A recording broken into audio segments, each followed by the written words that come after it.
उनका तो एक खेल है।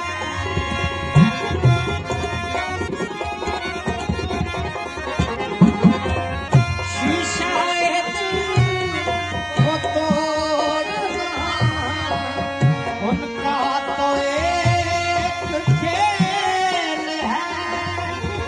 हमसे ही भूल हो गई उनकी